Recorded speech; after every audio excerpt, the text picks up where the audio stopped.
from analyzing your data, do you have like the percentages of the number of students that were basic, proficient, advanced on that pre-assessment? The overall test average was 34.5%. I had, as far as advanced, I had 8%. As far as basic was 52%, and then proficient was 40. Okay, so just to clarify, so you said advanced 8%, basic 52%, and proficient 40. 40%? Yes. Okay, so just an estimate of numbers of students that was advanced, like the number of students, like 2 students would represent the 8%. Yeah. How about the basic?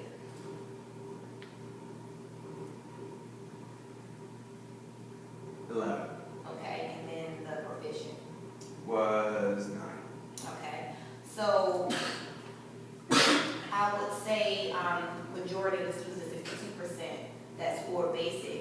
Can you think of any like intermediate strategies you would like to implement in your class that would address those students in their growth areas as far as that? Well, I noticed as I looked at individual student data, based on this standard specifically, I noticed that there was a commonality among students picking a specific response, which was, in this case, letter D.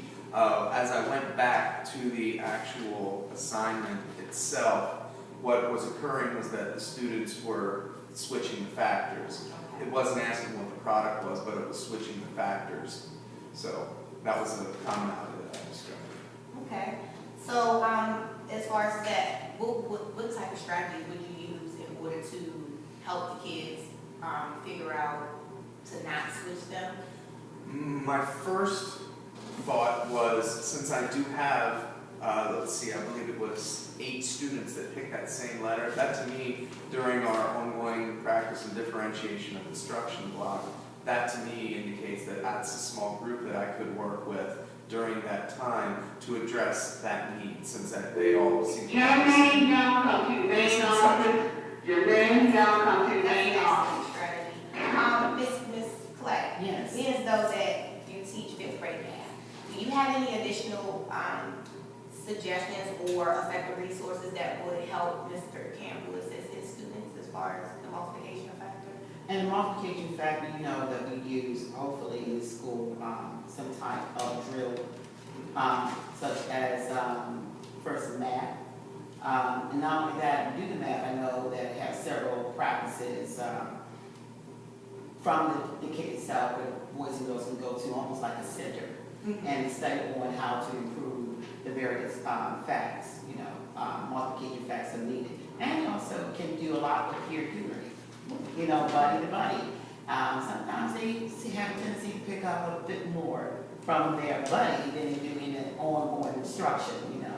And as we were seeing with our encounter talk, you know, can you explain to me how you got that answer? Right. So they're restating the information, and maybe they have another way which they can explore to help them actually come up with the answer. I agree. And to piggyback on what you're saying, I also would suggest that from the data, it seems as though the students, they know how to multiply. It's just reading the word problems and switching it up. So I would suggest that to incorporate a lot of word problems into your instruction when you do break them up into groups. And Ms. Arrington, so what would you suggest as far as helping Mr. Campbell prepare his students for the post-test? I like the center idea. I was thinking of more hands-on type activities because the word problem that it is, it involves bracelet and friends, you know, have them actually work their way through the problem using the manipulatives or keys and things of that nature. Also underlining, highlighting keywords in it, because looking at the problem, they just simply reverse the numbers. So 8 times 4, 4 times 8, same thing. Because I mean, it was just a good concept, but just get them to understand that we have to be careful with word problems and certain things.